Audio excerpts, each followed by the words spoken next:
All right, welcome to the Iron Sharpening Iron Show. I'm your man, Big Jack. This is where we prove we are stronger together, that if each one would reach one, we all can grow and glow. I am super, super, super excited today. This is going to be for me, it's a wonderful show. I got a wonderful guest coming on, and I appreciate everybody that's out here with me that's going to support, who is already here supporting. So thank you all for being here on this special, special day. So without holding everything up, I'm gonna go ahead and bring my guest on for this wonderful occasion, and it's a lot of little bells and whistles that was thrown in for this. So I truly thank you for again for being here with me during this time. And let's get this show kicking off. Here come the Iron Sharpening Iron Show. Hey, Shearon, just wanted to say happy 70th birthday. I'm so happy for you. Some of my kids told me I shouldn't sing, that I should just say happy birthday. So I wanted to say, are we about to do it? Yes, we about to do it. Happy birthday. Happy birthday, dear sister-in-law. Hope it's very enjoyable. Talk to you later. See you soon.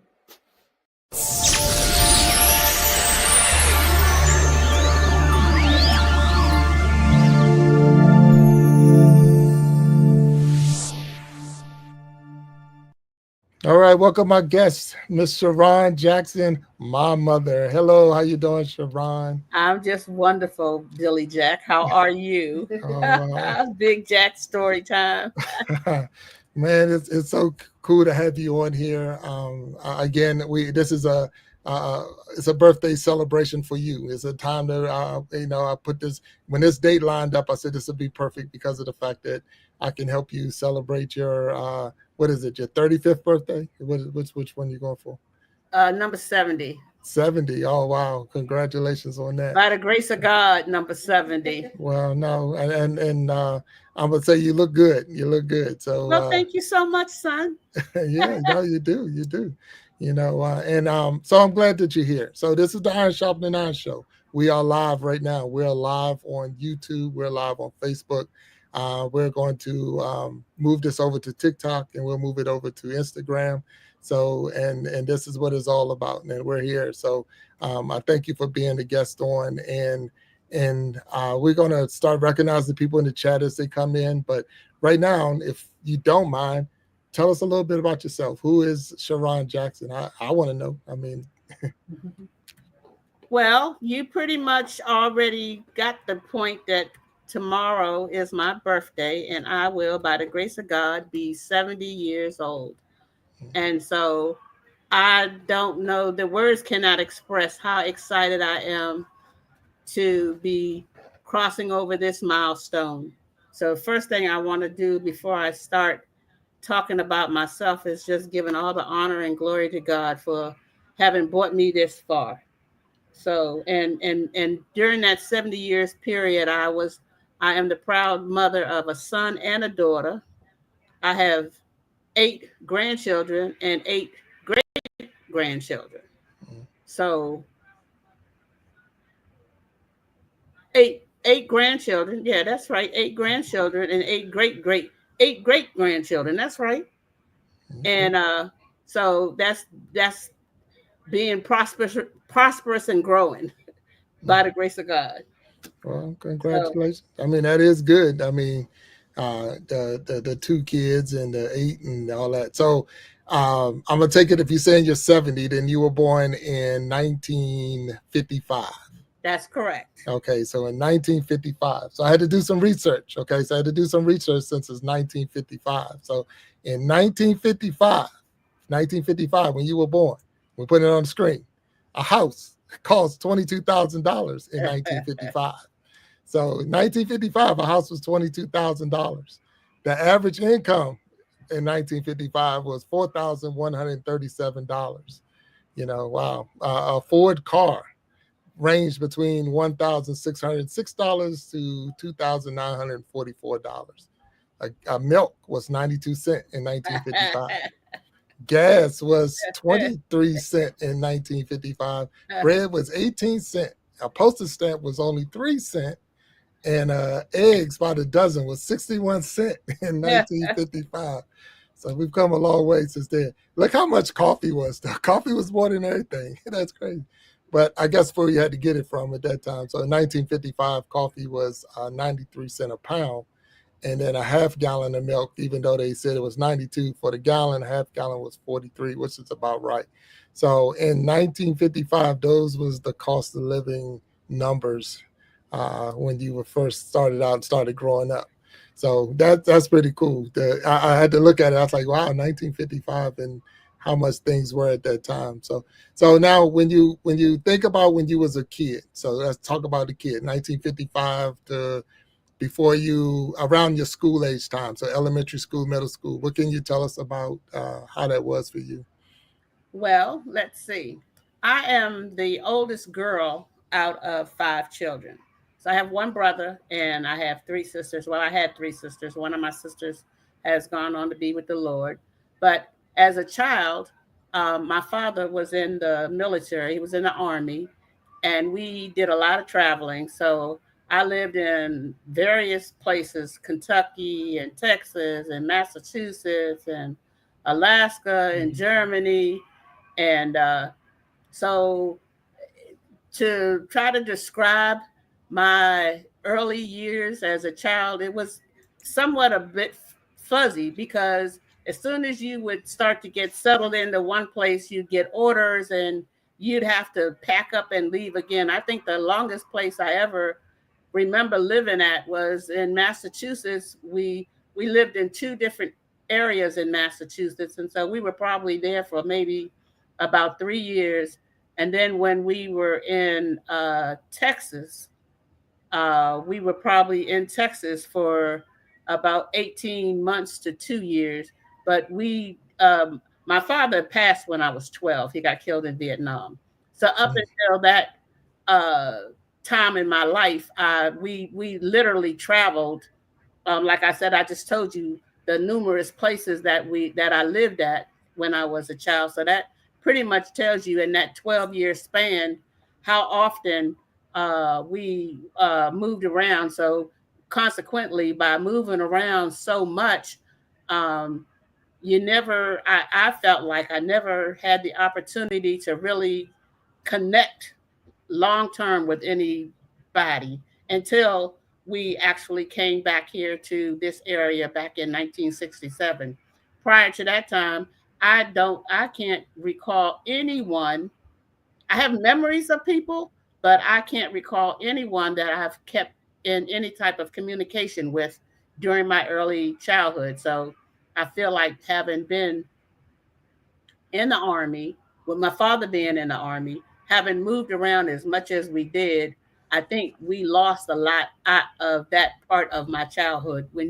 I listen to people and they talk about how they've been knowing someone ever since they were 2 and 3 and whatever. And the earliest memories that I have of uh, a relationship is once we came back here in 1967, and that's when I started building long-term relationships with people. Mm. Okay. Well, I mean, I can 101, uh, condolences again on losing yeah, your father, my grandfather. I had never had opportunity to meet him because, like you said, that was before I was even born. You didn't say that, but you said the year, so it was before I was born. But we thank him for his service to the country. And then at the same time, being a military child, a lot of times you do talk to people and they say that, that moving around and you just get a set of orders and you go, you don't really get to make a bond. But you were the oldest of, you said, the girls, right? Yeah. Yes. So you're the oldest of the girls and you had three. So once, I guess growing up, you had to be not just a big sister, but maybe like the babysitter and things like that. Is that how it worked? Well, so prior to my father's passing, uh, my other sister, she had the responsibility of the youngest sister, and I had responsibility of the third sister. So we pretty much, I was to take care of her, and she took care of the other. Once my father passed, and my mother had to go back to work, on a full-time regular basis, then I pretty much stepped into the picture as the HNIC. They were looking to me for dinner, for advice, to make sure the bills got paid, and so yeah, during that time, at that time in my life, then I pretty much became the mother while my mother was working. Mm. Wow. Yeah, that's a lot on a person. And you said how old were you at that time? So my father passed when I was 12, and we moved. We were at that time we were in Texas, and we came back here to the Washington D.C. area because my father was from Maryland and my mother was from D.C. And so collectively we had a lot of family here.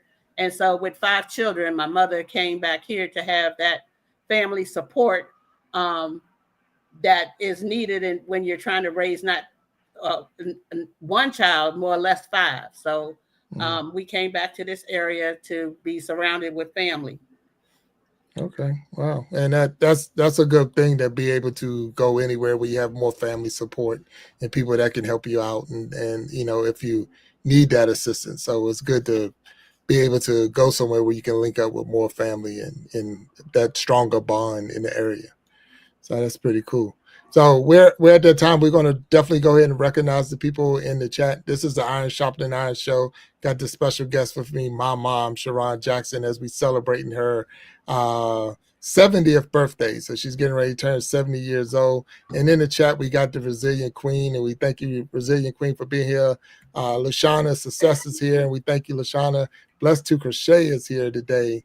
The Heavy Hitters Band. So you know who that is, Jack. You know who that is. That's Jay. Yes.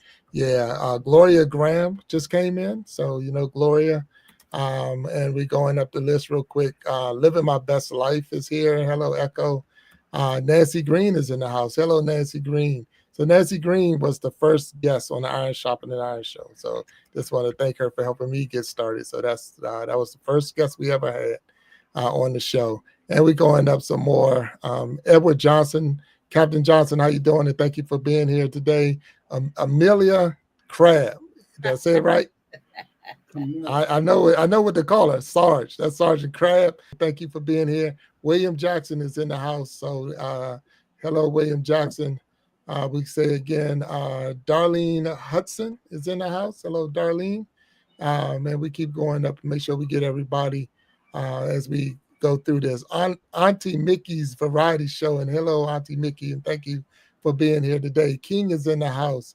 Conga Wad Seahorse is here, and thank you.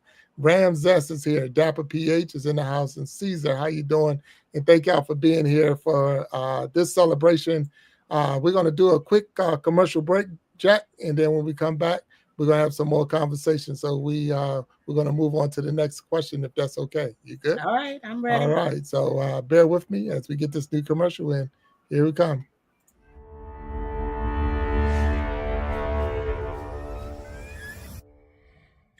Hey, happy birthday to you. Happy 70th birthday to you. Thank you for all the years of laughs and jokes and heartaches and tears and burning your eyelashes off. I really appreciate you. Thank you.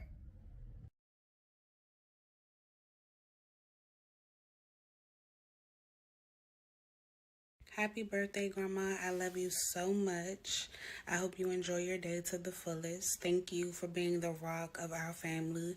Thank you for all that you do for me and everybody else. I hope you enjoy your day to the fullest.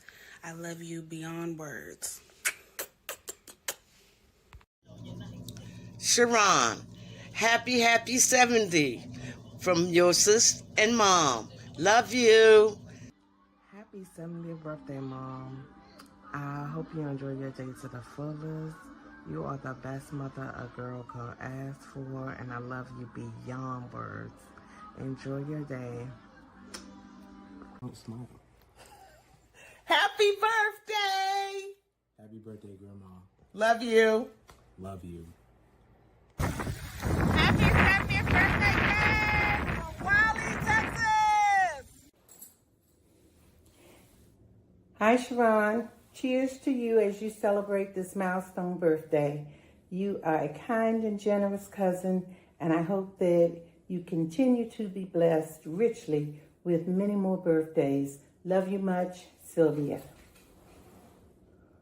Happy birthday to you. Happy birthday to you. Happy birthday, dear Aunt Shearon. Happy birthday to you. Happy 70th birthday, Aunt Shearon. Hope you have a wonderful day. We miss you.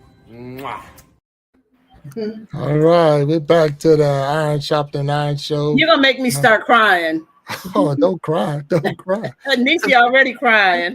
Oh man, okay, all right. But don't cry. Please don't cry. That's wonderful. That is so wonderful. You know, my I'm not able to get into the chat because it says I have to log in and through my YouTube or something. So, but I just want everyone that's on here to know how much I appreciate them taking the time to come out and help me to celebrate my 70th. That is just so amazing. Thank you so very, very much. All right. Yeah, and I was gonna say, I know you know, when you're new to getting live and going on here, you don't want to push too many buttons and things like that because you don't want to mess up anything. Exactly. And you know, I don't know what I'm doing, so I don't want to mess up. Yeah, but it's okay. You're doing a great job. So I thank you for being here on the show with me as we continue to celebrate your 70th birthday. Not only that because you're my mom, but I truly appreciate all that you've done in my life. And as we continue to move on, we're going to talk. So we were going to talk about your teenage years. So can you tell us about your teenage years, if you don't mind? We want Okay. So my teenage years. Okay, so I had a lot of responsibility in my teenage years. And so with a lot of responsibility comes a lot of free will and a lot of independence. And I wasn't a really bad child, but I just thought that I had all the answers. And so I kind of did my thing. And my thing brought you. Oh, okay. Yeah. So, but I wasn't doing it by myself when I was a young teenage mother, but I had a lot of support. And so because I had a lot of support, I didn't even miss a day out of school. You were born December the 30th. And when school opened back up in January, I was sitting right there in the classroom. And I still did a lot of things that I probably didn't have no business doing, but I had a teacher to tell me one day, he didn't care whether I never came to his classroom, he was still going to get paid. And that really hit home with me when he told me that. I said, you know what? He's right. I'm not hurting nobody but myself. So it opened my eyes up a little bit, and it allowed me to know the importance of focusing and getting that high school diploma because I had a family to take care of.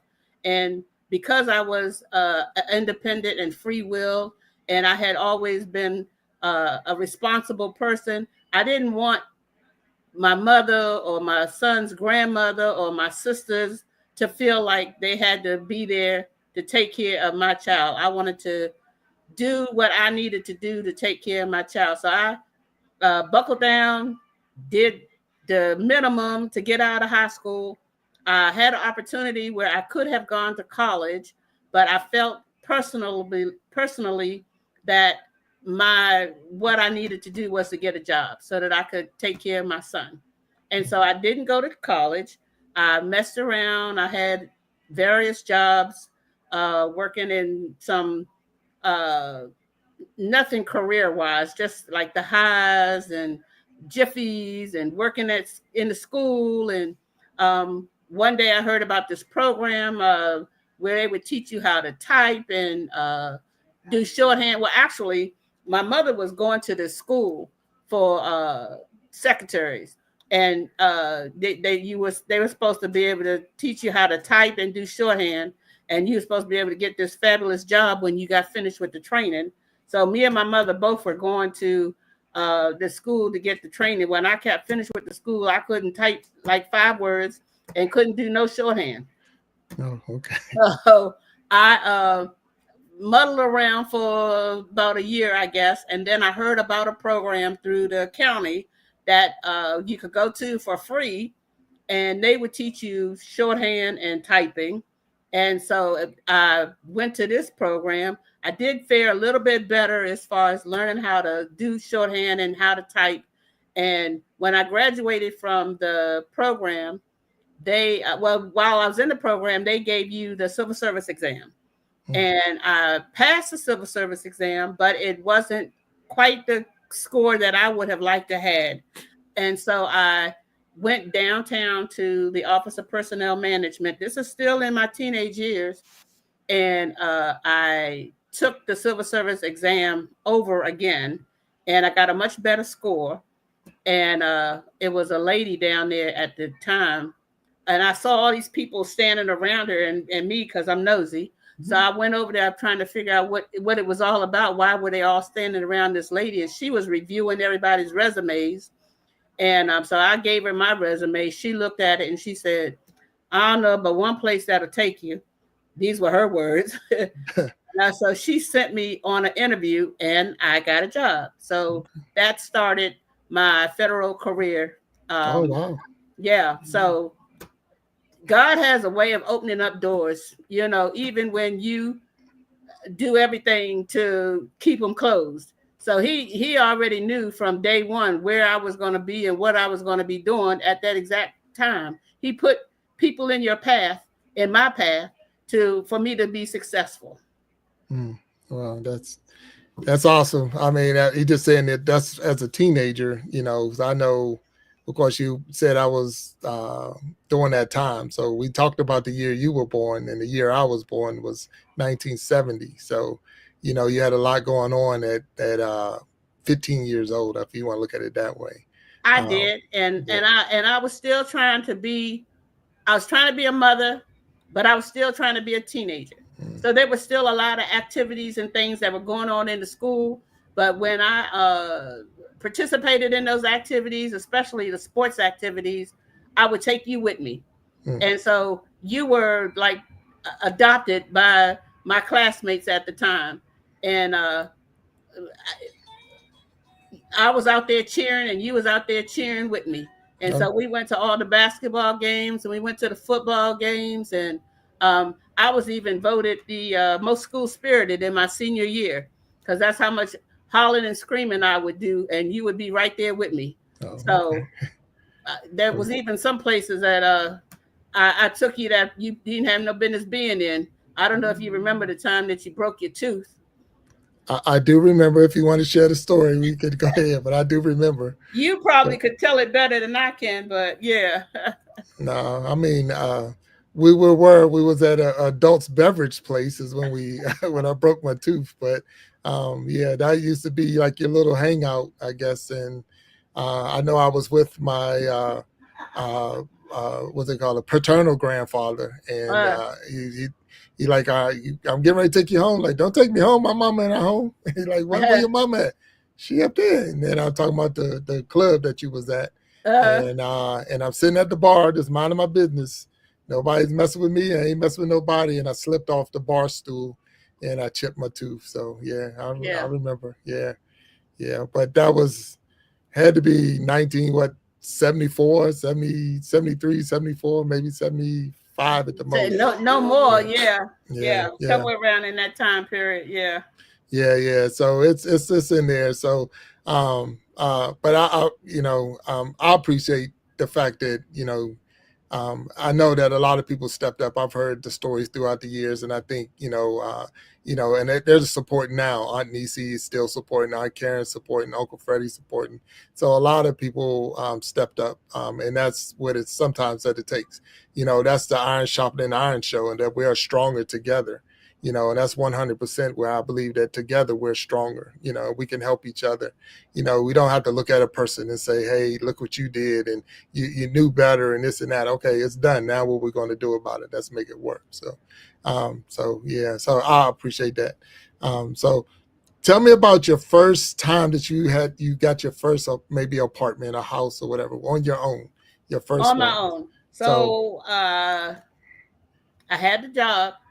I was working in the federal government, wasn't making a whole lot of money, but I'm grown and I got 2 children now.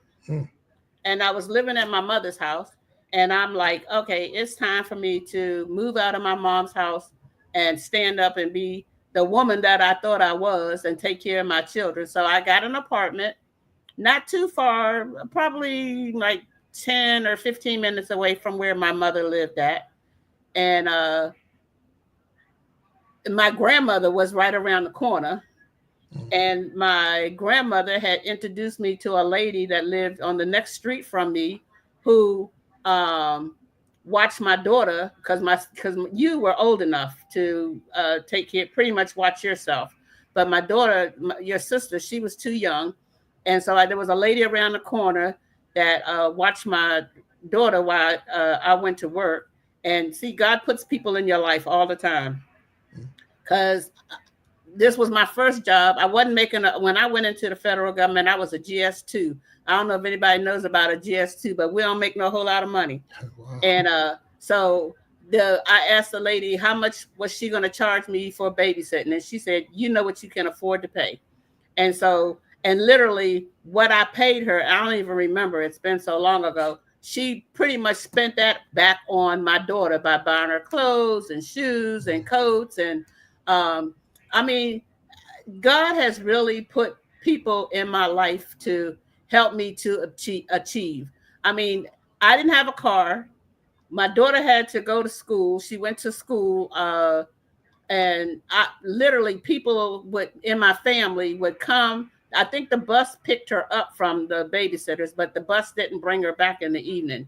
So people from my family would come and pick her up in the afternoon from school and bring her back to the babysitter so that I wouldn't have to miss any time off for work.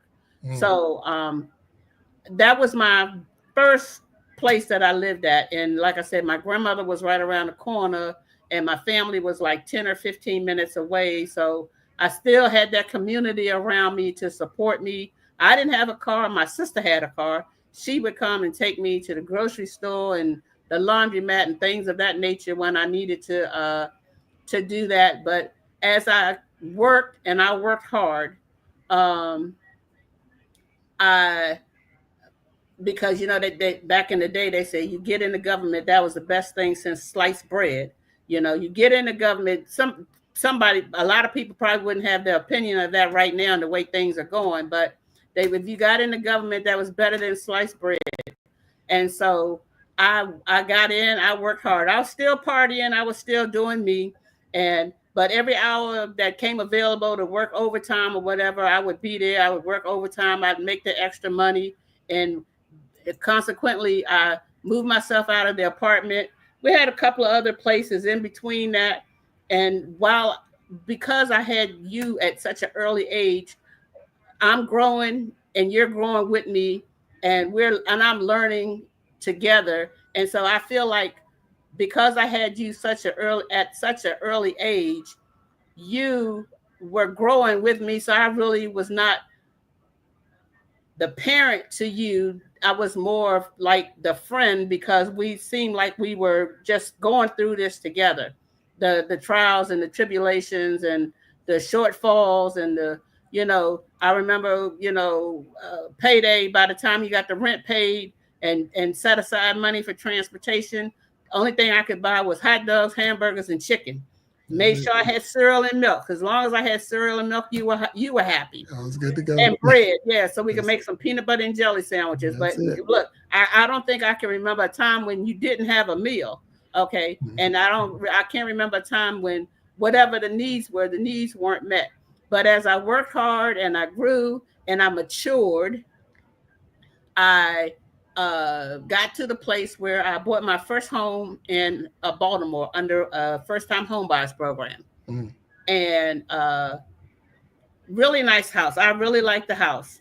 And Baltimore at that time was not such a bad place. But the only thing about Baltimore was it was in Maryland. I worked in DC.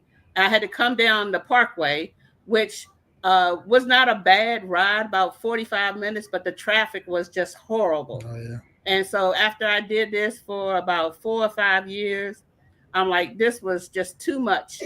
And so I started looking around and I found the home that I'm in right now. And that's been 30 plus years ago, and I've been where I'm at ever since.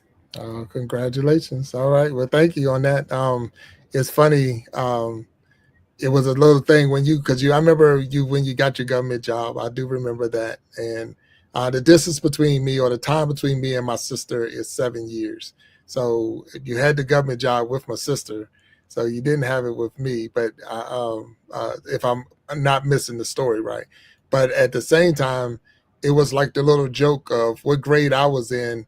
You were catching me. You were getting a new promotion going to grade 3 and grade 4 and grade 5. And I was fifth grade and you was sixth, going to grade 6. And I'm so until I had my little stumble, then he was about to pass me. I'm like, wait a minute, because those know the story. I had a 7th grade hustle. It took me a while to get out of that 7th grade, but you got promoted and moved on. So I'm like, I better catch up for you. You graduate over here in the government. But thank you for sharing it. So we make sure we acknowledge the people, and we're gonna have another commercial break. So the source is down there. So hello, source. Lashana, we say William Jackson made a comment. He's still the same and laughing. You're talking about that bread, that cereal, milk, everything. Yeah, I love cereal milk. That could just be my dinner. It doesn't need anything. Selena, how you doing? And thank you for being here on Iron Shopping and Iron Show. Resilient Queen, Auntie Mickey's, hello and thank you again. Anisha, thank you for being here today. The source, we said that already, and then thank you again. Els Endeavors, how you doing? And thank you for being here. Darlene Hudson made the comment. That's where she started. GS2, and just started laughing. So GS2, Blessed Crochet, and thank you for being on the show or being with us in the chat. Anthony My Time is here. Hello, Anthony My Time. And thank you for being here. Jenny Lee Days, how you doing? And thank you for being here. I know I've seen Walter Jernigan in the house. Hey, Walt, thank you for being here. And as we go on, I don't want to miss anybody, but I know I will. Morgan is in the house. Hello, Morgan, and thank you. Snapback Trishana is here. Lashana said Niecy Jackson is in the house. Thank you, all of y'all, for being here. And if I do miss anybody, it's not on purpose. We just want to move on, and I'll do my best to make sure we hit everyone. Excuse me. I have been giving out the blue jackets to everybody that's been popping in. So if you don't have one, I'll look and see if I can make sure I get you your blue jacket. But we're going to come back. My Mind Games is just in the house. Hello, Mind Games. So we'll be right back after this short commercial break and on the Iron Shopping and Iron Show.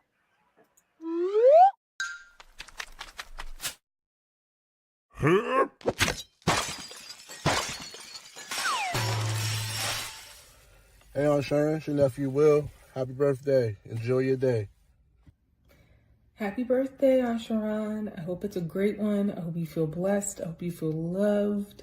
And I hope you feel like celebrating all year long, because 70 is a great age to reach. Hope it's a good one. Happy birthday, Shearon. It's that 70th birthday. Okay, we go a long way back. Okay, Rico, say happy birthday from our Mellow 1 and our Mellow 2 and Rico. Love you, girl. Happy birthday, Grandma Jackson. Happy birthday to my birthday month twin. I love you more than anything. And I can't wait to see you for your 70th party. Love you, love you, love you. Happy birthday, Shearon. Happy birthday, Shearon. Happy birthday, Shearon. Happy birthday to you from me and your girlfriend, Crab. Happy birthday to you. Happy birthday to you. Happy birthday. Happy birthday. Happy birthday to you. I love you and many, many more. All right, we're back at the Iron Shopping Iron Show. This is your man, Big Jack, and got my guest, Shearon Jackson, my mother. So for years, I've been calling her Jack. So if you hear me say that a couple of times, it's just because, yes, this is Big Jack, but that's Jack. She's been Jack for forever. I've been saying it. Even when I was in high school, that's when they gave me the nickname Billy Jack. And from there, it was Mama Jack. So you've been Jack for a long time. So you just took to it. It's like, yeah. People probably think like, who is he talking to? Why are they calling you Jack? But anyway, so But thank you for being here. We had a couple of people give you some birthday shout outs. So those who are in the chat that don't know, this is my mom, and this is her the day before her 70th birthday. So she will turn 70 tomorrow. And we just wanted to have a special birthday shout out and celebration with her. And I appreciate her being on the Iron Sharpening Iron show. And so you already told me about your first job, your first career. So you went on into that story. So, but now we're going to talk about your 35-year-old self. So we're going to divide you in half and say, hey, if I was 35, what advice would you give a 35-year-old person right now? Because now you have that wisdom you can share. So what would you share with a 35-year-old? Okay, so by the time I've got to 35, I've learned a lot. And one of the things I learned was that putting God first in everything that you do, not letting people deter you from your dreams or for putting you down for the things that they felt like you should have done, but you didn't do. Knowing that the things from the past are stepping stones to the future. So yeah, there were some things that I did that wasn't necessarily on the right track, and some people would say that well, matter of fact, I had people tell me when when you were born, you're not going to make it. You need to give us that baby. Let us take care of him because he'll be a lot better off. And but I was of the mindset, and that, you know what, I know that the type of person that I am, and I know that I can do what needs to be done to take care of me and my son. And I know that I wasn't doing it by myself. And so I would say to somebody that was 35, so by the time I was 35, I was probably a GS7, probably a GS7. So we're still not making a whole lot of money, but I had been around enough to see that the key to my success was to keep moving forward, being cognizant of the types of persons that I hung around with, and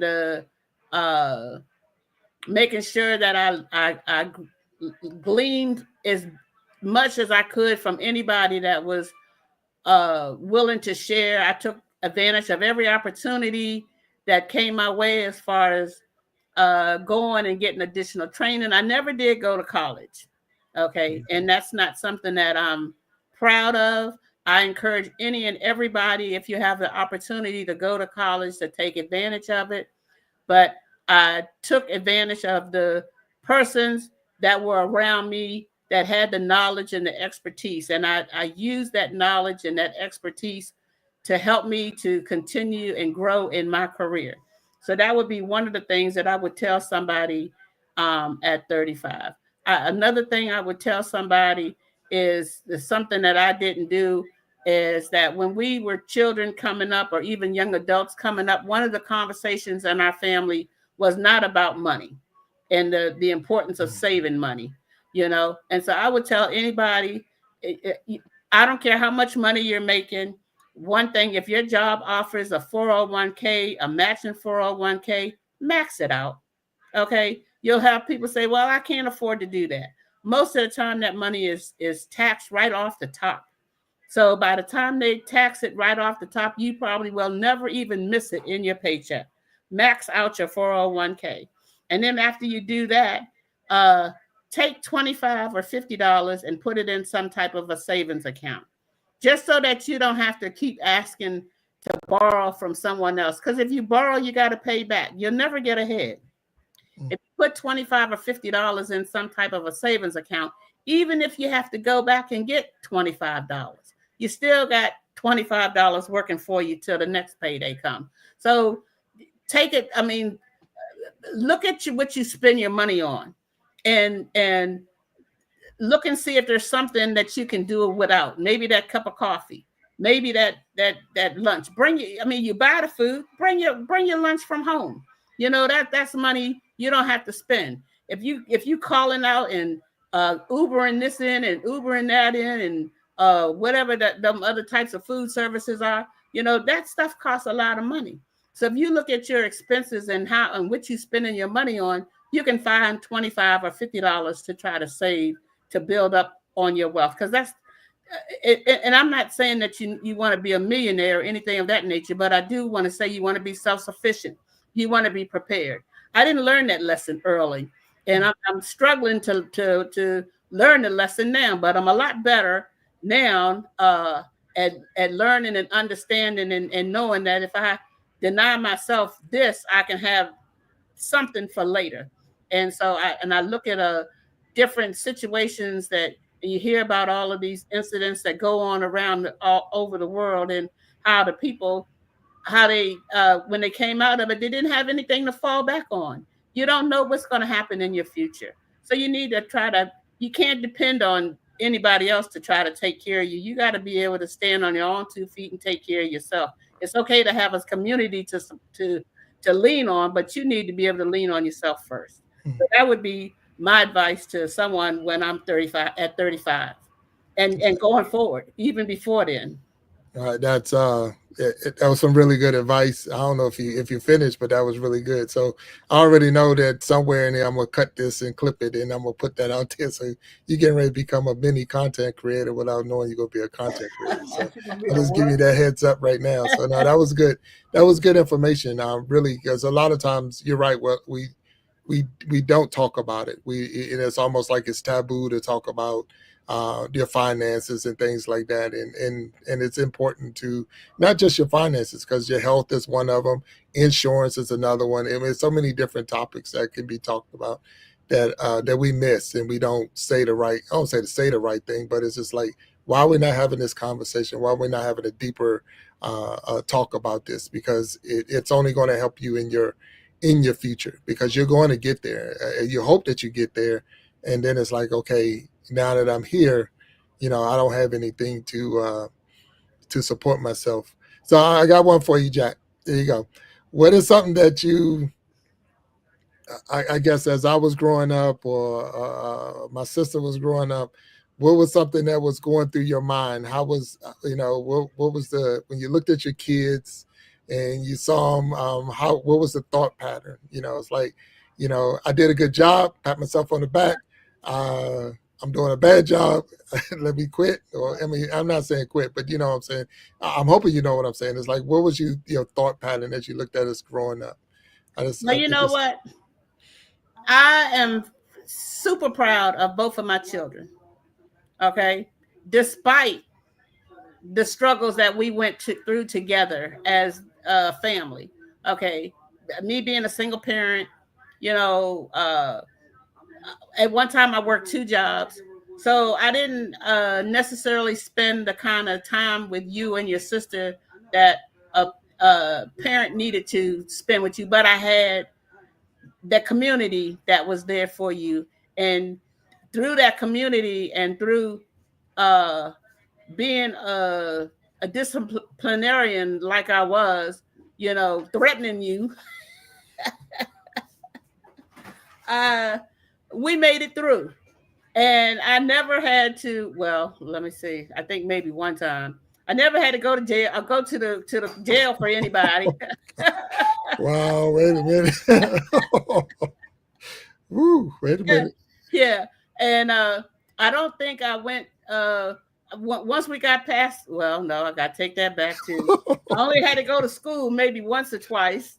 Once for Oh, you, oh, for maybe me? once Okay, for once for me, you, right, once for your sister. right. But no, all jokes aside, you guys were not bad kids at all. My sister says something different. But you guys were not bad kids. At least I was. I mean, I'm hearing stories now that I never heard as you were kids coming up. But no, you guys were not bad kids. I'm so proud of you guys. And I mean, you're successful in your career. Your sister is successful in her career, and I have some wonderful grandchildren, some great grandchildren, and I couldn't ask for anything more. My grandchildren, sometimes when I speak, uh, particularly about those things I just talked about, they were like, "Oh, there go Grandma, she preaching again." But I'm not preaching, and if I'm preaching, it's out of love. It's because I the where you're going, I already been, and I just want you to see. I mean, a lot of things you have to learn for yourself. You're not going to understand them if you don't learn them for yourself. But if somebody can kind of guide you and give you some advice of the road that you're taking, then it should be. Oh, look at y'all. Happy birthday. This from your son. Oh, look at y'all. Look at it. For those who don't know, there was a break in there. You say when you could give a person their flowers while they're alive and they're living. So Oh, look those at are it. your flowers. A happy birthday. Oh, look at it. That Didn't is want to so break up. beautiful. Look Thank what you. else she got. Look. Oh, got a cake? Oh, Okay, that all is right. so beautiful. Oh, Yeah, y'all gonna yeah. really make me cry. It's from him. Yeah. So Yeah, there you yeah. are. There you Thank are. you And so again, much. this is a birthday celebration for you. I know I'm not right there. Thank We you will see each so other over much. the weekend for sure. And I didn't want to take away from what you were saying because it's up, and that's just small. That was just something that while you're on the show, we could see you Thank get your you. flowers.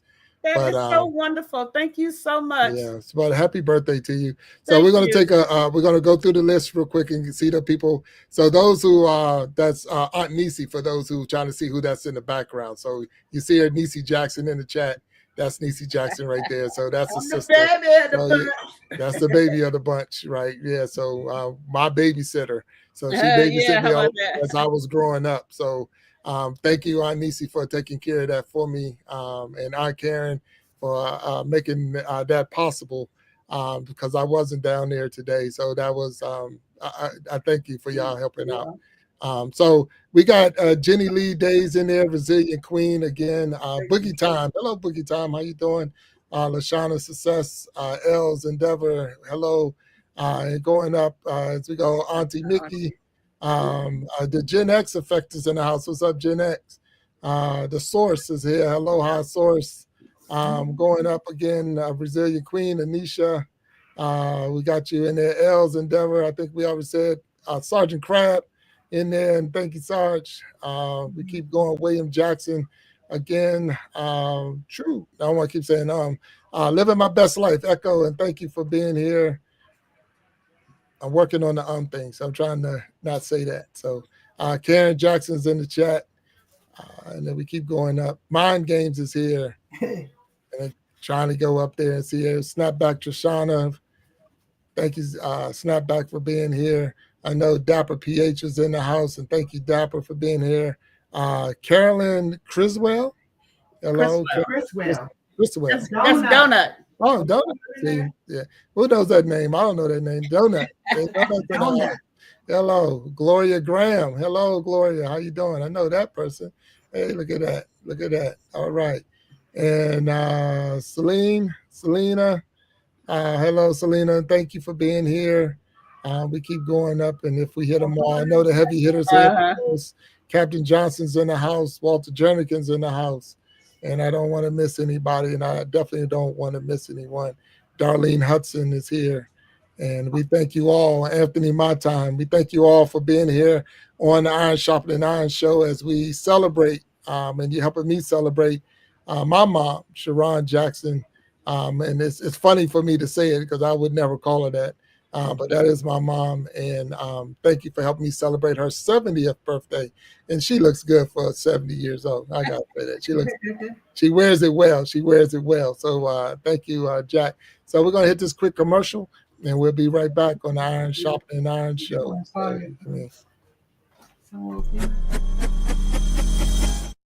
Happy birthday, Grandma Jackson. We love you. Hi, Shearon. Happy birthday. May you enjoy your milestone 70th birthday to the fullest. Happy birthday, Shearon. Happy birthday to you. Happy birthday, cuz. Happy birthday, Shearon. Pray you have many, many, many more healthy, happy, prosperous years. Yes, and may the Lord bless you with everything that you need and everything that you want.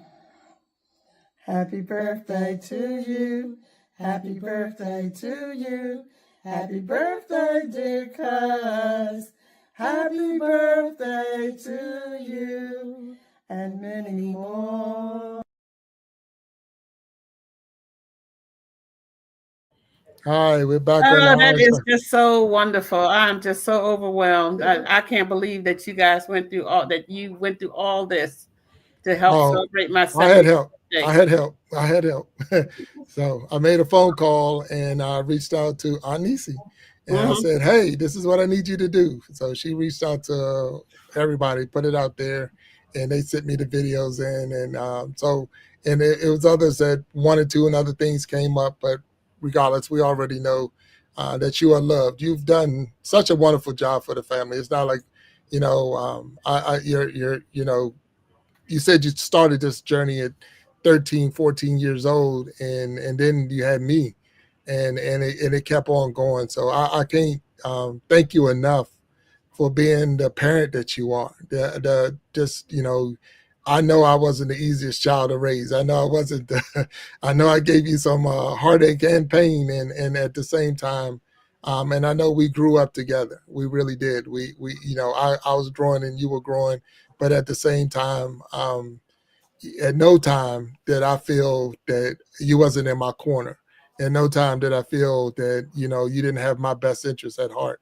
And I can only say thank you for that. I mean, without a doubt, because it's because of your push, it's because of that drive and that example that you gave me that allowed me to even be, even here and standing on this stage, because I saw it. I saw a person. So you made the comment that you was a single parent, and that came up. So I'm gonna talk about this for a second because a single parent would be like you were by yourself, but you wasn't by yourself. So how would we define single parent? Is it like you wasn't married, or were you married? I don't know. Were you married?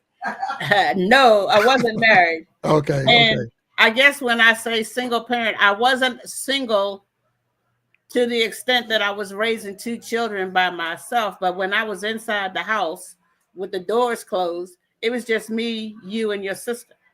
You know what I'm saying? So in that respect, I guess that's where the word single parent comes from.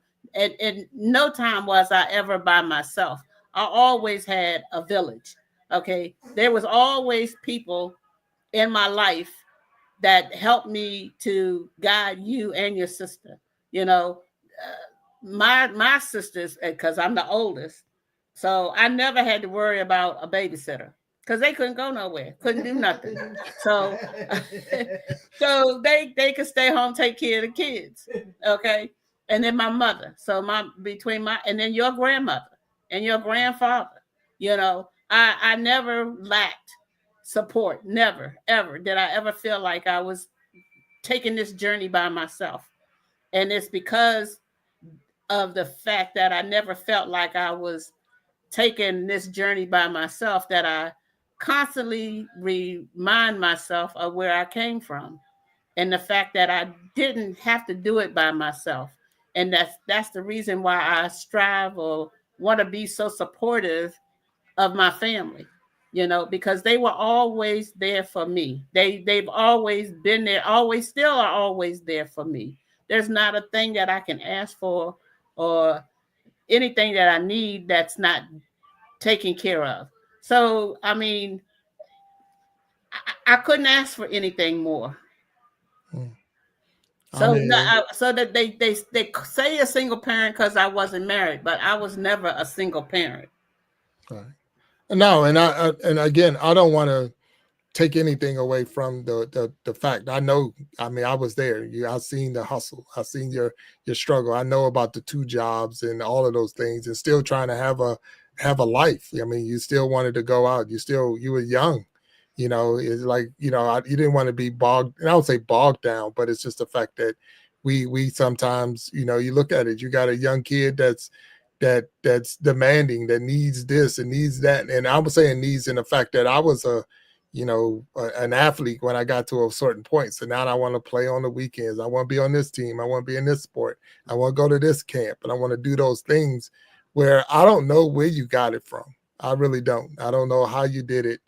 But like you said, I never went a day without a roof over my head. I never went a day without clothes on my back. There was always food on the table, and and I had a good life. When I got hurt, I went to the doctors.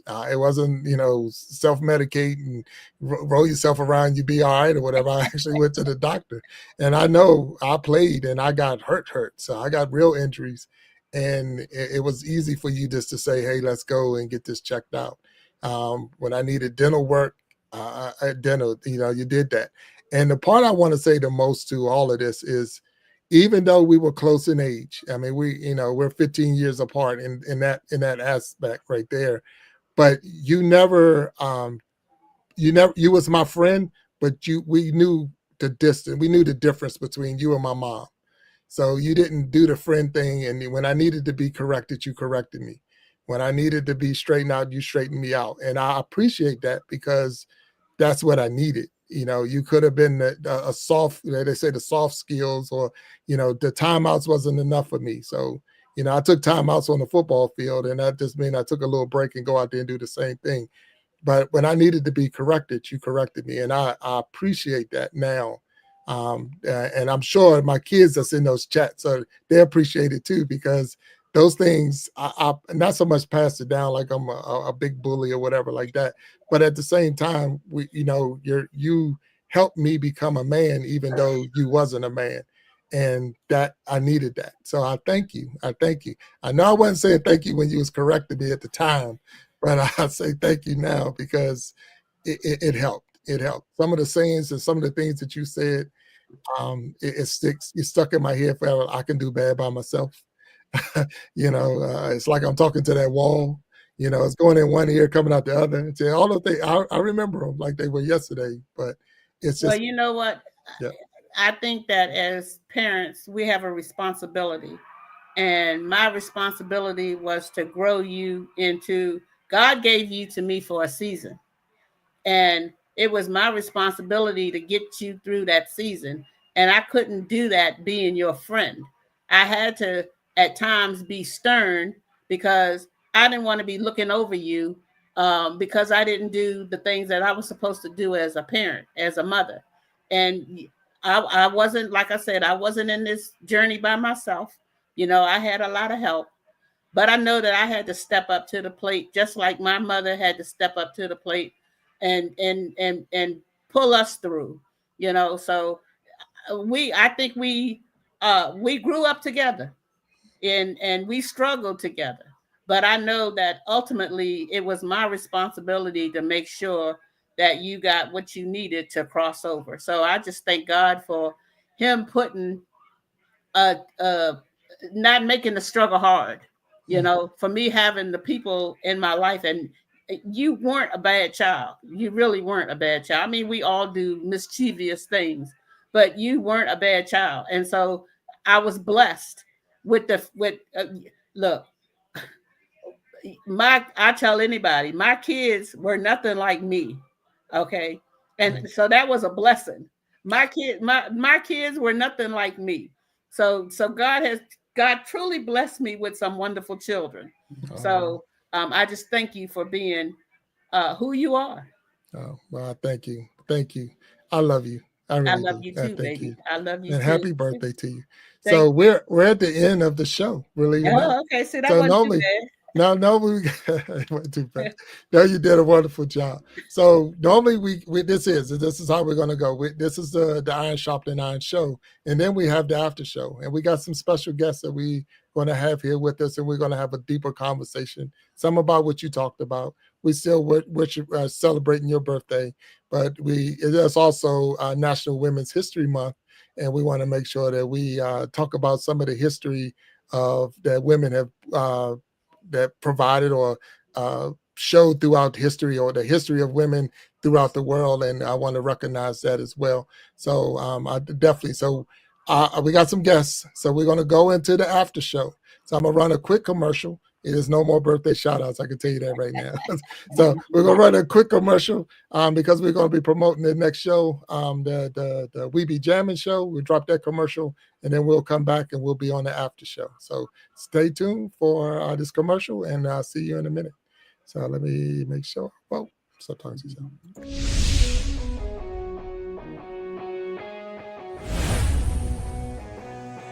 Get ready to groove to the rhythm of excitement as We Be Jammin' Live takes you on a thrilling musical adventure.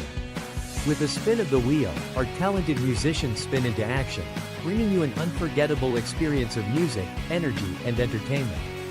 From classic hits to modern tunes, our talented artists will have you singing along and dancing to the beat.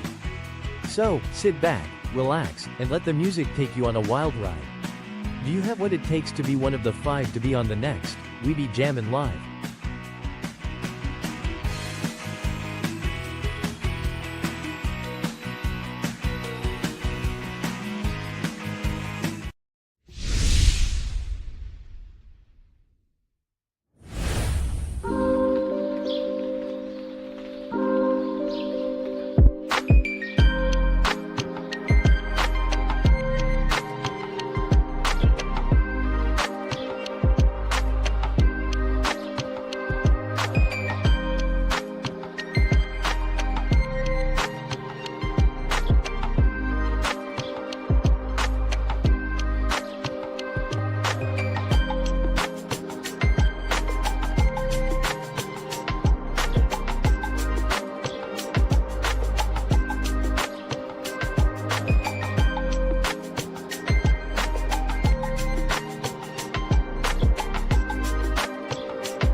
All right, we're back on the Iron Sharpening the Iron show, and now we're going to turn this into the after show. So give me 1 second. So there we go. Change it to the after show. Now we're on the after show. And they got my special guest with me, my mom, Shearon Jackson. This is her 70th birthday celebration. And we got some special guests that we're going to bring to the stage to help us celebrate in a deeper conversation. And at the same time, we're going to be doing some, deeper, again, conversation. So, hey, so give me 1 second as we get these special guests up on the stage. And let me get y'all up here. So give me 1 second.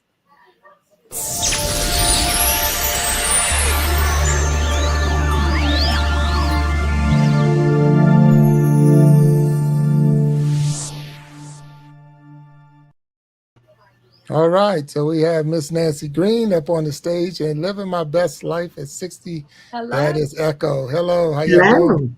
Good. Thank you for having me back, Big Jack, and happy birthday, Miss Shearon. Thank you so much. We're close to the same age, so I can relate to just about everything you were talking about. All right.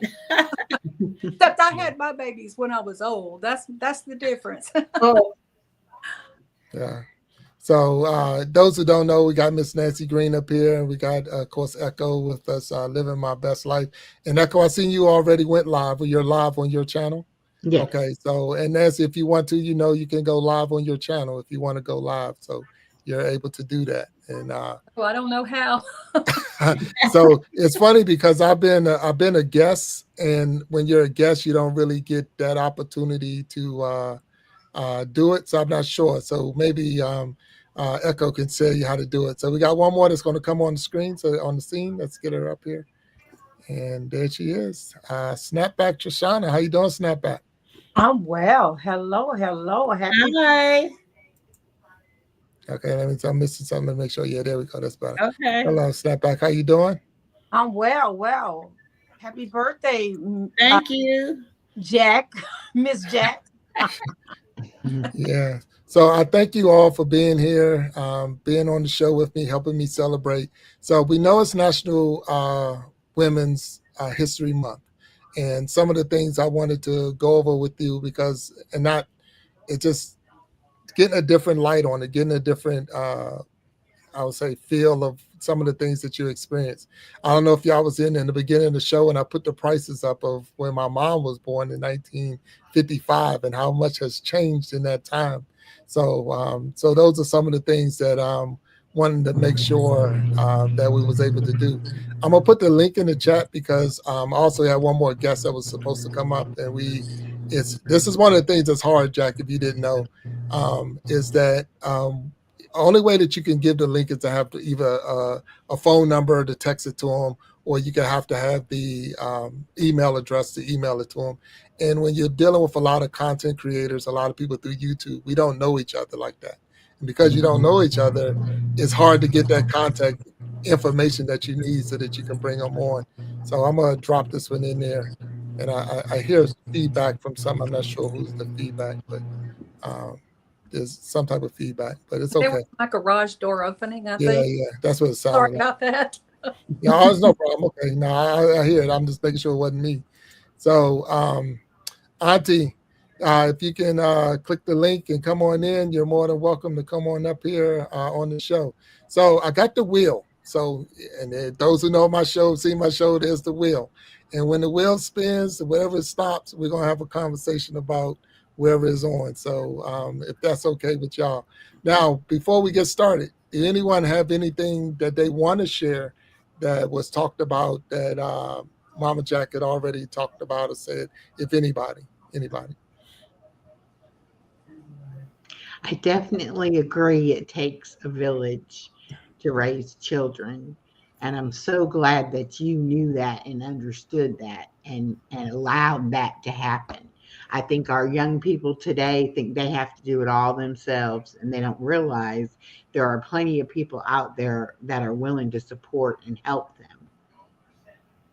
Yes. Well, I talked about earlier about being my father being in the military, and so consequently, there were often times when he would go ahead of us to wherever the new base was, and it would just be us and my mom, and it was a struggle because she didn't have that village, Right. when we were coming up, and I tell the story all the time about my mother, and she you know, she was a very strong woman. You had to be a strong woman because she had 5 children, and then she was a widow when she was 35 years old. And so she had 5 children that she had to take care of. So you needed to have that village. So that's the reason why we came back to this area so that she wouldn't have to go through all of that by herself, because up until that time, with my father, it was her that had to pack the house and get the kids ready and make sure we all got through the airport safely. And so yeah, you definitely have to have a village. All All right. Well, thank you.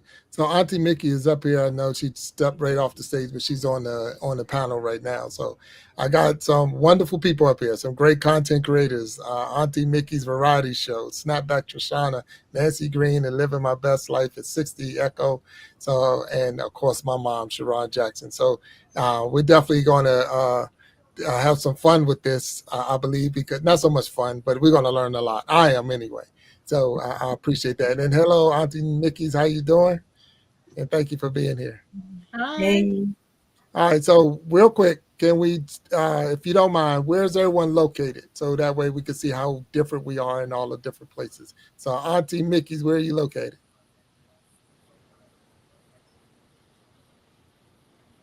Can you hear me? I'm doing good. I'm doing good. No, I'm saying, where are you located? What state are you in? Seattle, Washington. Washington. Snapback, what state are you in? I'm in Minnesota. Minnesota. Nancy Green. Atlanta, Georgia. Atlanta, Georgia. Echo. I'm in Hahira, Georgia. Okay, all South right. Georgia. Mama Jack. I'm in Prince George's County, Maryland. Maryland. Okay, so we're all over the place. So it's not Yeah. like we're standing on top of each other and we all know the same thing. So, all right. So with that being said, we know we're all over the place. I'm gonna bring the wheel out. So give me a second. Give me 1 second to get the wheel up here. And so I got it here. All right. So there's the wheel. Everybody see the wheel? Mm-hmm. And we're gonna spin the wheel, and then we're gonna come up with a question for it. So give me a second. All right, there it is. There you go.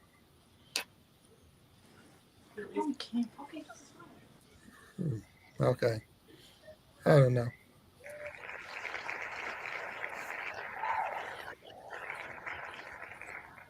All right. So the wheel says your dream job. So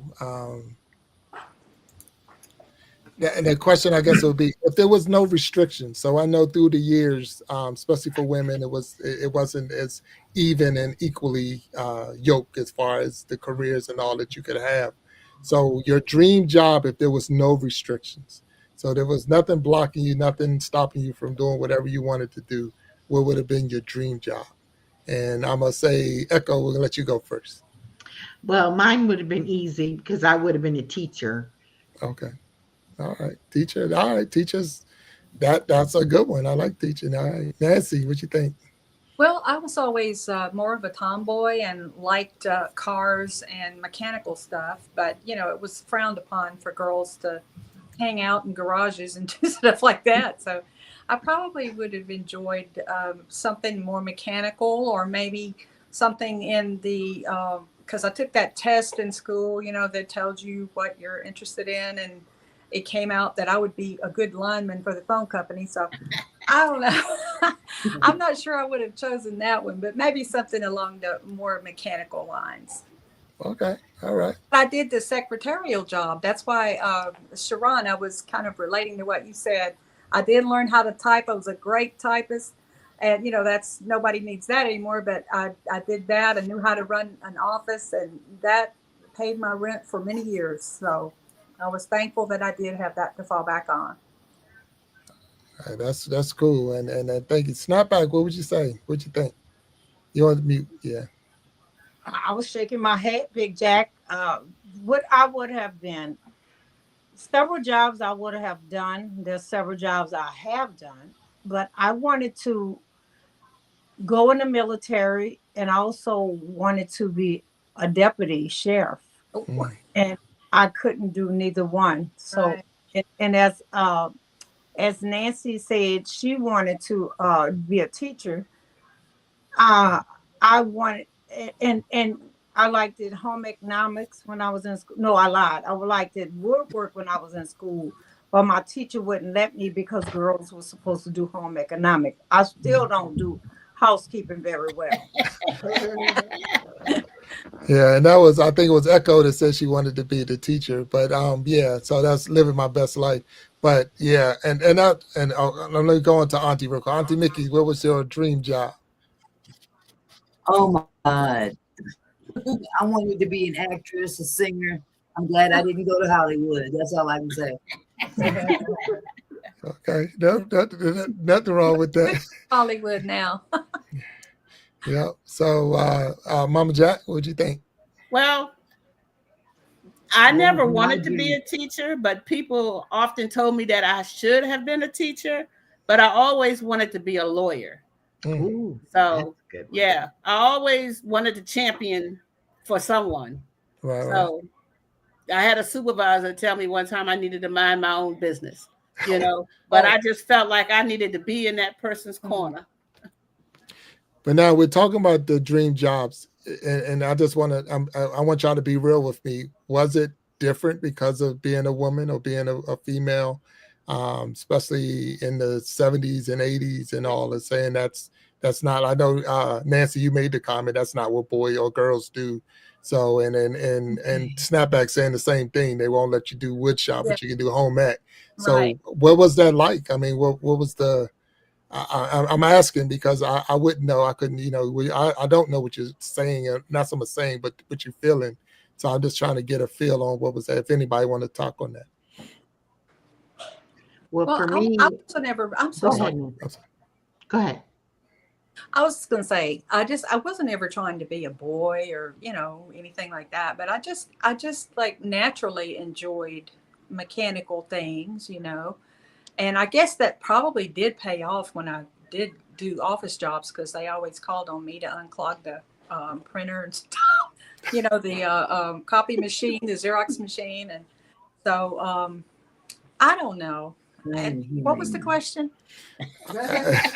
It was more what was it? How difficult it Oh, was because of the the because of being a restrictions. woman, yeah. Right. Yeah, because back then, you were expected to just be, I don't know. It's like Trishana was saying, like in high school, I wanted to take shop too, but they wouldn't even let girls take shop. You had to take home ec, as your elective, and you weren't even allowed to take shop. I wanted to make a birdhouse.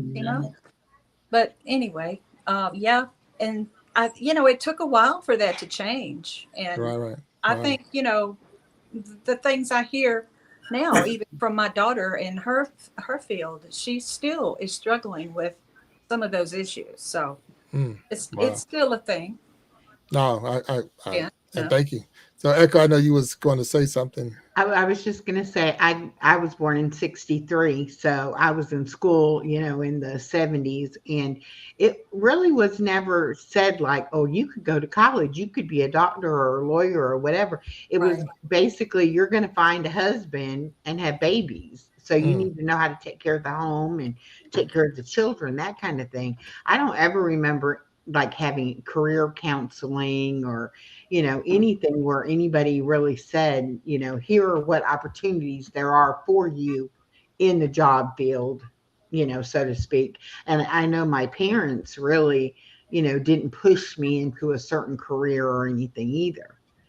So with my daughter, I was like, no, you get a career, not just a job. You get an education, you get a career, and do something that you're going to enjoy doing so you can do it all of your life. Oh wow. I had several different jobs and different careers, over the years because I didn't really ever have a focus, Right. Now and I'm gonna ask you, is there a difference between a job and a career? I mean, do you look at it as Yes. different? Yeah. Yes, I Okay. do. I do. Right. Auntie Mickey, you got anything on that one? I just work when I can. Yeah. Well, I I'm think glad a to have a job job. it may pay the bills and it may I would think put food so. on the table, but a career is it allows you to grow. Yes. It's more than just paying the bills and putting a roof over your head. I think that with a career, there's some fulfillment there of what you've accomplished. And so, like I was on my job for my career, different fields. I moved around. I didn't stay in the same area, but I was in the federal government, but it allowed me to move and to grow. And so I felt like I made a contribution.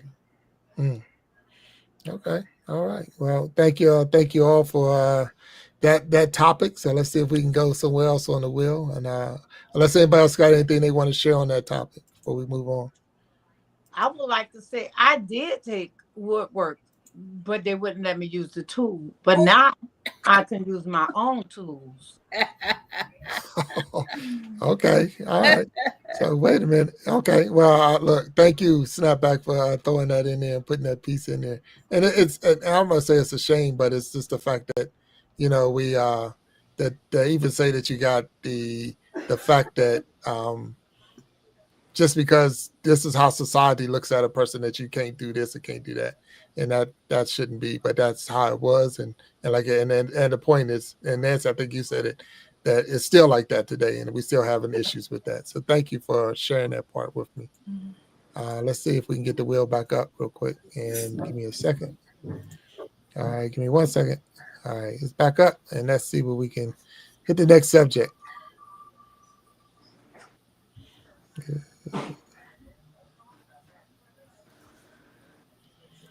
Ooh. All right. So health. The next subject on here, this next thing that came up was health. And that right there can be a touchy subject sometimes. It can be.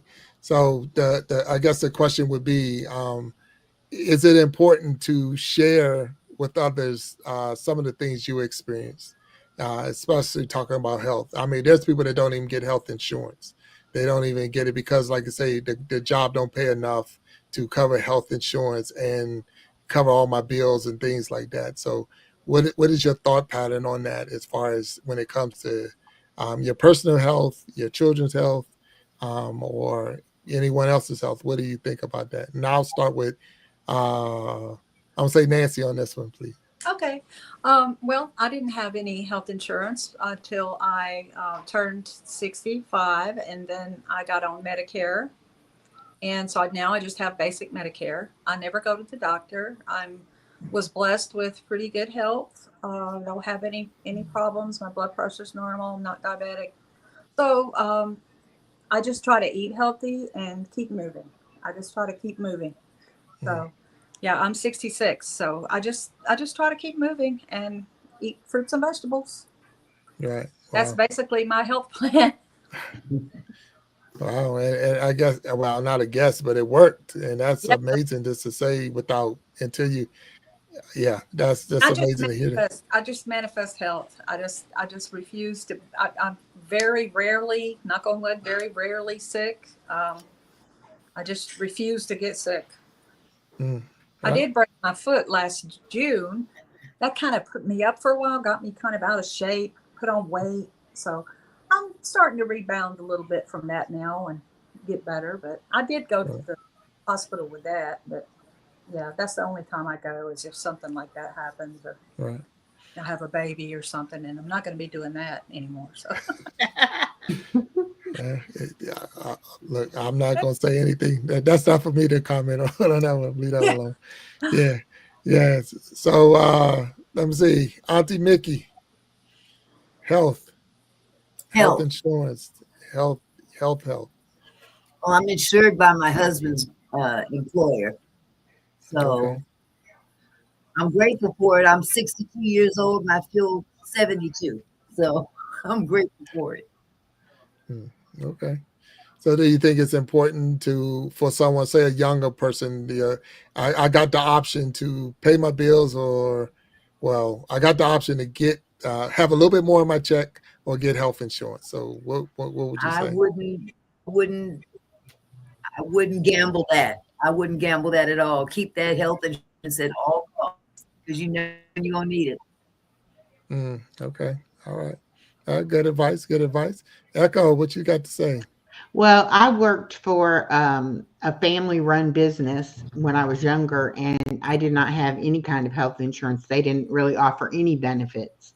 And I ended up going to work for Walmart for the sole purpose of getting insurance. And back then, you could work 28 hours a week and be considered full-time and get full benefits. So I did that. and eventually left the other job and worked full time at Walmart. But I had short term disability, long term disability, and health insurance, accident insurance. I had any insurance they would, give us. And I ended up getting hurt and it wasn't on the job.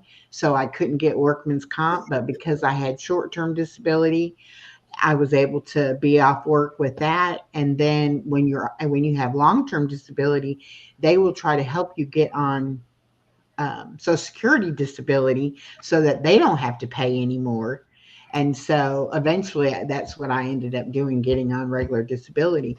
But if I had not had those short term and long term disability insurances, I would have been at 52 out of a job and no insurance or anything like that. Right. Wow. So with my daughter, she's a school teacher, and I made sure from her very first job that she got everything they offered, life insurance, and got it for her husband, for her baby, everything, because you never know. And like your mom was saying earlier, when you have that money going into your 401k or taken out for insurance, you don't miss that money if you never had it to begin with. And that money is just investing in your future. So yeah, I always tell my daughter, you get everything is so much cheaper on a group plan through a business than to get private insurance anyway. So That is true. That I would say that's true. If you have if the job offers it and you can take it, I would say that's a good move right there. yeah, So snap back before we go to Mama Jack. So snap back. What you think on that topic? I I think for me, insurance is good, but health is wealth.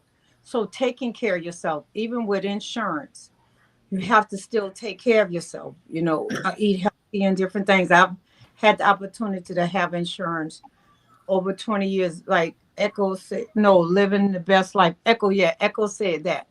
I had one job. I had long term insurance, and then the job where I was at now, we had insurance, and we've had good insurance and health saving plans. I did that also. So when I went to the doctor with my prepaid, I was able to pay with that because it's money that you get to use without being taxed for it. So I loved it at that part. Eyeglasses, and then all kind of other medical things. But the best thing to have is take care of your health. But in America, you need insurance. Yeah. Now, Jack, before we come to you, I want to put this post up that Selena put up, and right there. It's so interesting to hear how insurance work over there. Here in Australia, we all have access to free health care, and then you can pay for private if you choose for more specific or higher insurance. So that is a difference of just a different country just saying that there's free health care where here you're talking about paying, and it's some people pay top dollar for insurance, especially the family plans and things like that. So, Jack, do you have anything you want to add to that? Well, what I would add is that I'm an advocate for insurance, life insurance, health insurance, maintenance plans. Okay, because you never know where you're going to find yourself from day to day. And I know that when you were in high school, you got injured and broke three vertebrae in your back. And if I hadn't had insurance, I mean, you went to a top notch doctor, a sports medicine doctor that was for the Washington Redskins at the time. And though that type of physician is a lot more costly than just your normal go to the clinic type of physician, but because you were able to get that kind of care, um, it opened up doors for you to be able to continue on and go to college and go through the military and to be where you are right now. And it was because we had insurance and I didn't have any out of pocket expenses for that. And it's the same thing when even now, since I've been retired, I still have, even before I was able to get on Medicare, I still had my insurance from the job and I slipped on the ice and I broke my ankle, but my insurance covered everything, even down to me getting a knee scooter so that I was able to get around until I was able to get back up on my feet. So you don't know. I mean, good health is wonderful, and I think we all should strive for good health. And I, but you never know what's going to happen from day to day, and what kind of position you're going to find yourself in. And so to have a a backup, something that you're going to be able to lean on, like insurance, uh, you can't. To me, you can't ask for anything better. Yeah, and it's a I don't say it's a shame, but I'm just want to add into this, and maybe you can all tap in because some things they require you to. So if you get a car, they're going to make you get insurance. If long as you got a title, or if it's not paid for, you got to have insurance. Your home, you get insurance, and but with your health, there's no one making you have insurance. They're not making you have it. But like I say, if you get sick or get injured or whatever happened, and it's like, okay, who's going to pay this bill when it comes? And the bill's going to come. It's going to come. I mean, I complain over the copay, so I already know if I had to pay the rest of it, just what it's going to be, because I'm like, what, $40? But I know when I see the bill come in and say how much the insurance covered, I'm like, wow, thank you. Because that just been crazy if I had to pay that out. So, and then it got a little bit better because and I don't know if all of y'all didn't experience that. And I don't know, we might have, but like now, like I was able to carry my kids until they would turn 26. And that was a little bit different than when they were cut off at 18 or 21 and things like that. So those extra years helped them to be able to get themselves more established and not worrying about that extra bill of insurance. So that was definitely a big move and a help that came through on that. And I thank y'all for that, touching on the subject. Is there anything else we want to add to that subject at all? And thank you, Jack. It was only two vertebrae. I didn't break three of them. I broke two Okay, of well, them. it was enough of them. That's all I know. Yeah, yeah, and I thank you because if you didn't know, we went to a lot of doctors before we found the one that did the surgery. Matter of fact, the first doctor we went to just wanted to remove the vertebrae. He's like, we can remove them and put artificial in, and you won't ever be able to play football again. And I'm like, well, what I want that for? And I play football. He's like, well, you can play basketball. And I'm like, look at me. I'm not. I'm 6 feet tall. Look at me. And my mom is what? Not 6 feet tall. So don't ever play basketball, Doc. So you're like, come on, what do you leave? And then it's funny because I want to share this little quick story. We went to Children's Hospital next because I'm still in high school. So I'm under 18. We go to Children's Hospital. But the last time I was at that hospital, I probably was like 12 years old. So they're looking at this 17-year-old football player, and they thinking the records are showing me as a 12-year-old. So they thought I was 12. So these doctors and nurses all peeking around the door pointing at me because they thought I was still 12 years old. They're like, look at that kid. That kid's huge. They're like, I'm not 12. What the? But anyway, but that's just funny how they didn't update the record enough to know that I wasn't 12. So anyway, Auntie, you got anything you want to add to this? No, I'm having a hard time hearing, so I'm just trying to listen to the conversation. No, I got you. I understand. I appreciate It's it. overlapping a lot, so Okay. All right. So I'm sorry. I apologize on that. that's okay. Yeah. And let's see if we can get in one more question in, and then as we go on, let's see if we can get something else up on the board. Uh,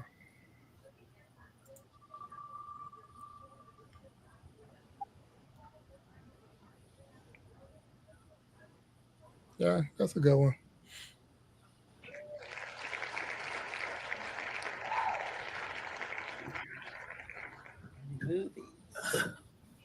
Movies. All right. So when you were, any one of y'all remember the first movie y'all went to go see?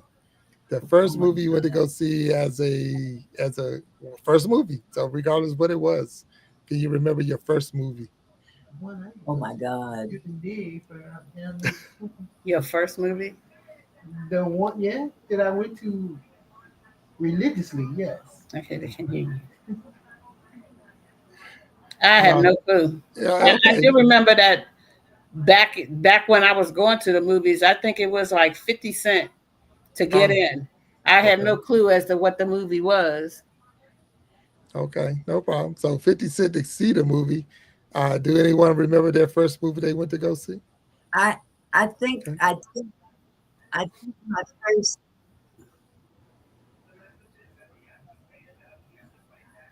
Okay, somebody else. No, it's you, Auntie. It's you. Okay, I think the first movie I ever saw was Blackula. Blackula. Wow. Blackula. Mm. Okay. Wow. That's yeah. Okay. I'm telling Anybody my else? age. Oh yeah. I'm not gonna say that, but I remember that movie. I remember seeing it, and I don't know it was my first. Probably Anybody else? Godzilla or something like that. Tarzan, Hercules, yeah, something like that. Mm. Yeah, I don't know. I think what was that movie with the guy on the building? What was that? King Kong. Spider-Man. King Kong, yeah, something like that. King Kong. Or the Yeah. dragons fighting each other. What was that? Something like that. Godzilla. Yeah, Godzilla. yeah, something like that. So monster movies. Okay. Yeah, yeah, Mothra, yeah, something, yeah, something along those lines. Yeah. So now, and I'm asking because I'm just learning about it. So was the news and all of that part of the movie? Did you actually see like clips or? Because I know Jackie No, was saying that. no. My first movie, I not remember it, but we was in a. I remember the car. We was in a station wagon with a lot of children going to the movie. What you call it? The movie in the car. Drive-ins. Driving, yeah. Yeah. Drive-in theaters. That's all Yeah. I remember. I don't remember what I seen, but it was a lot of us. Yeah. Okay. They And they played used to charge by the cartoons. carload. They would play cartoons before the movie at the drive-in. Cartoons, yeah. Okay. Mhm. So there would be a cartoon before the movie started, and then they would. And the movies were usually double features. Double features. You usually Okay. got two movies. Yeah. Right. Okay. All right. Nothing wrong with that. Okay. Because a lot of times we see movies or older movies and all, and they'll be showing the news from the maybe the war that was going on and things like that. And I would just I'm asking because I wasn't there. I remember Jack. Huh? I remember what you're talking about. Yeah. Right. And that's why I'm just more asking, was it like that? So and I guess popcorn was still the thing, the snack of choice or whatever at the movies. So okay, all right. So it's funny because Jackie getting ready to turn 70 years old, but that's the same stuff it is today. There's no different in that right there. The price is different. Oh, the price is absolutely different. Yeah. It's a huge difference. What did y'all think when we put up the clip? When we put it up, and those who wasn't here in the beginning, if y'all didn't see it, I'm gonna put it back up on the screen. But and see what y'all think about that. Those are the prices from 1955, and so the house at $22,000. That's in the eggs. That was one of the big ones I was looking at. 61 cents for a dozen of eggs. What about in the 1955? Gas? Gas, 23 cents a gallon. Yeah. So that was in 1955. So of course it went up as time go on, and if you're not from 55 and you move on, but it's just the fact that there was a time that it was like that, and those were some of those costs. The house's cost is like 20 times higher now than it was 70 years ago. Right. Yeah. And the eggs is probably the same way. Yeah. It's funny because think about it though. In 70 years, look at the difference in the postage stamp. Because I don't know I really don't know because I haven't mailed anything. How much is a stamp now? It's 70-some cent. 70 cents. Okay. So yeah, 70. I think it's like 73 cents or something like that. So in a year, in 70 years, it has not crossed the dollar mark. Nothing on this list is in that same situation. You know what I'm saying? So that look how much that stamp is. And a lot of people complain about post office and postage stamps and things like that. But imagine what that stamp allows you to do, and it's still less than $1 if you look at it that way. Because you can mail a stamp. You can mail a letter from one end of the United States to the other end. That person could have moved. They will find that person and get it to them. And if they don't, they'll send it back to you, and it's still less than $1. So if you think about it like that, that's one way I always look at the stamp and how powerful it is. But y'all got time for one more question? One more, Will? Okay. And I appreciate y'all. I appreciate y'all being here. and sharing this time with me. Jackie, you okay?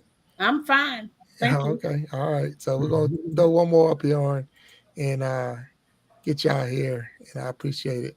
So we'll try one more. See if you can get something with some a little deeper on it. Ah, shoot, that's not fair.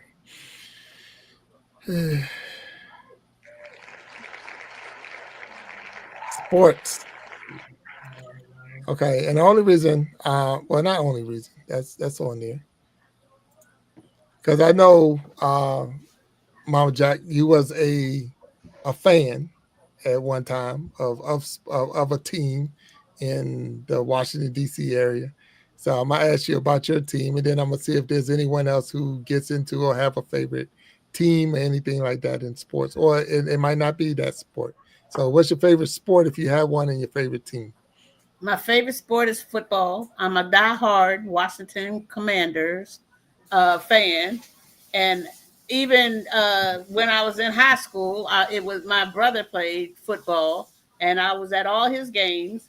I was a statistician for the boys basketball team when I was in high school, but I only did that so I could go to the games for free.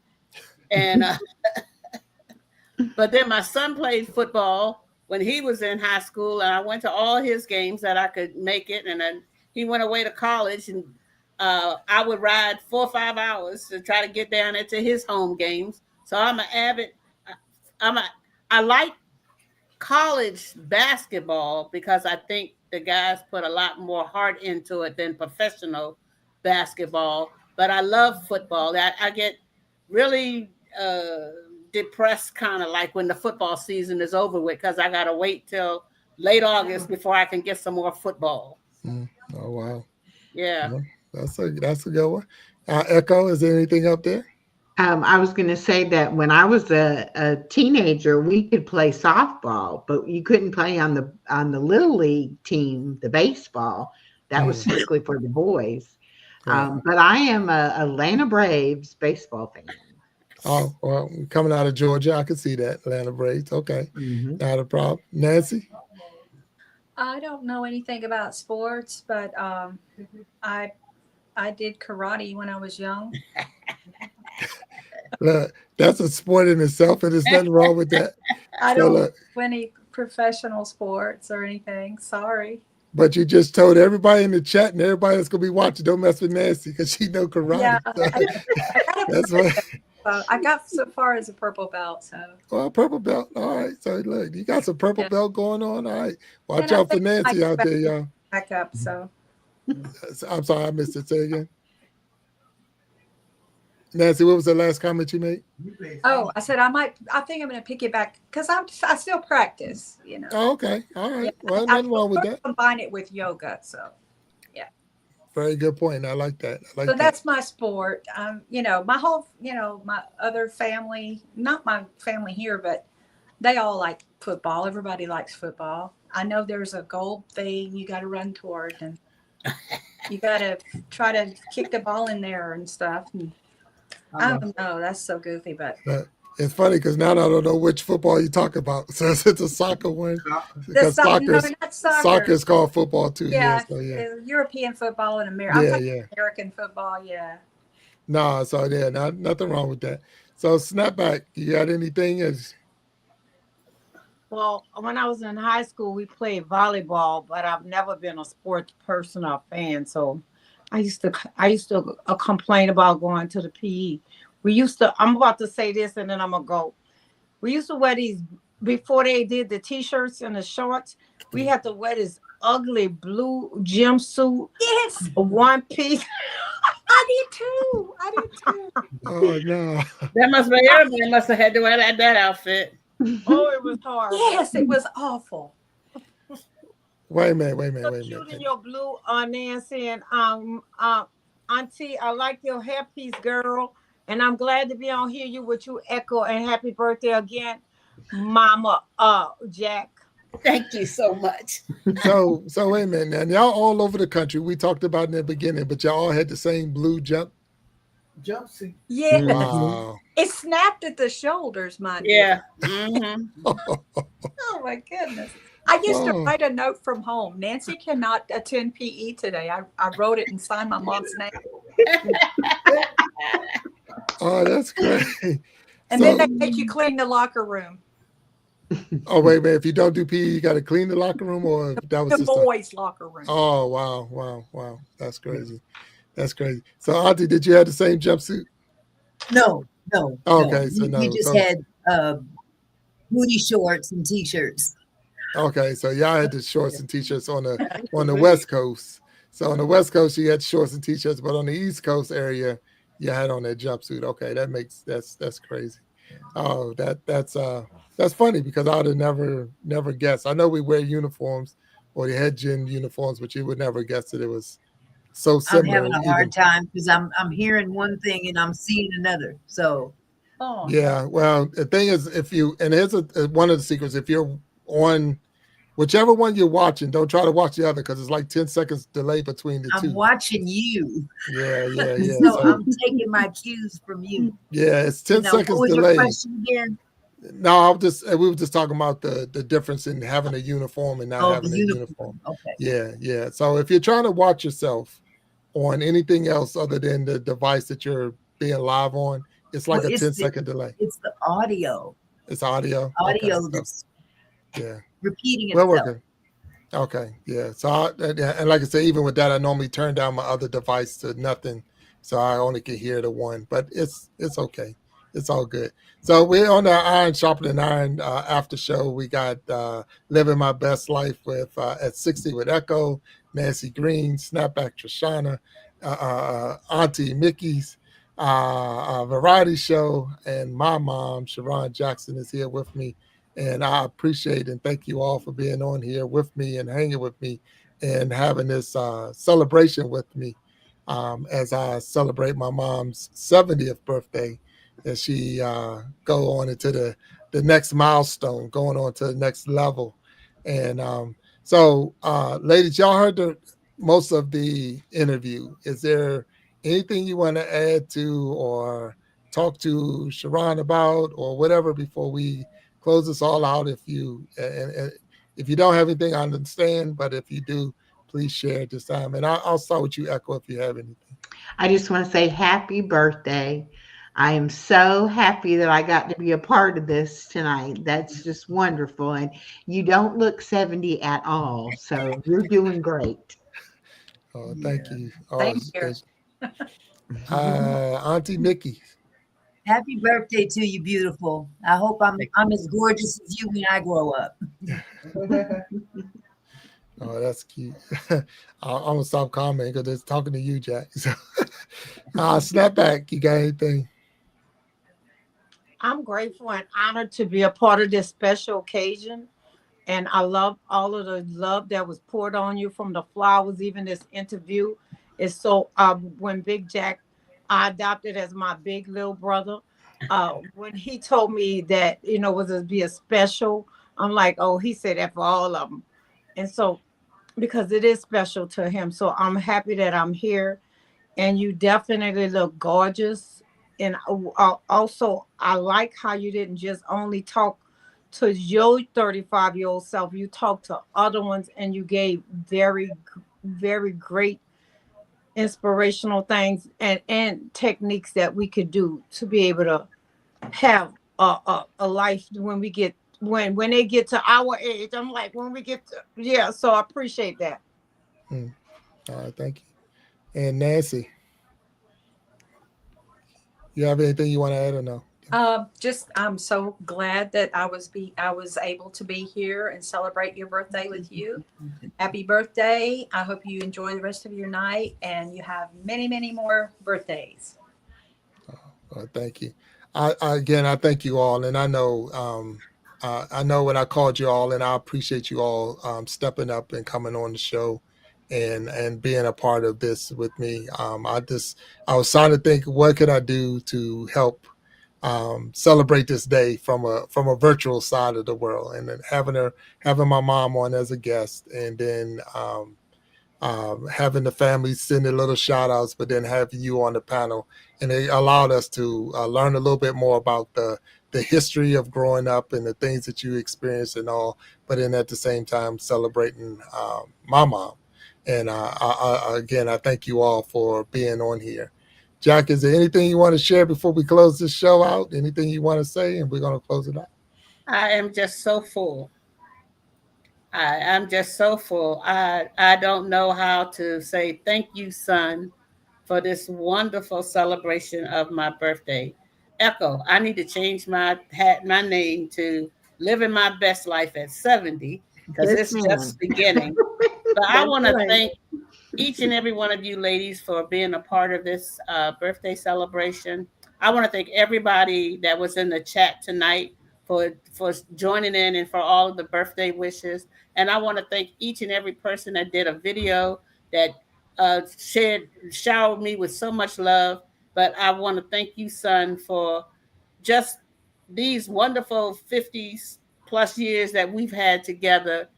You are my best friend. Okay, I'm your mother, but you are my best friend. Okay, I can come to you and share with you any and everything and don't feel like I'm being judged. And I want to thank my sisters for their part in helping you to put all of this together. And I just want to thank God for allowing me to be here for 70 years. And I'm looking for another 30 before he calls me home. So, because I have a lot more to do. And so this is my sister Nisi. She just feels like she has to be in this video right here. But thank y'all so much. I really, really, you just don't know. It's a memory that will never go away. So just thank you so much for all of the love that I've felt here tonight. Jack, I thank you. Thank you for those fine and kind words that you shared. So I do know that Echo was on live. So Echo, everyone that was on Echo's channel that came in, we appreciate you. We didn't call everybody out by name because I didn't want to just run up and down the chat. So it's not about that. I know y'all were interacting with your people, and I appreciate that. Auntie Mickey was on there with her live, and she was going live with her people and interacting. Snapback was on live with hers, and she was interacting. And Nancy, we're gonna have to teach you how to go live on yours. So when you don't know, you just don't know. But we'll make sure we teach you. We'll teach you for the next time for sure. So for everyone that's out there, we want to say thank you for being on the Iron Shopping Iron Show and the after show. This has been a true blessing for me to be able to celebrate my mom's 70th birthday, and not only with her but with you as well. So I thank you all, and we're going to say continue to, we are stronger together. That if each one would just reach one, we can all grow and glow. And that's the whole thing, and that's what it's all about. Let's grow and glow together. So until next time, I'm going to ask you to stay blessed, peace, and we'll talk to you later. Thank you. Happy birthday. Yeah. Bye. Love y'all. Thank you. Bye.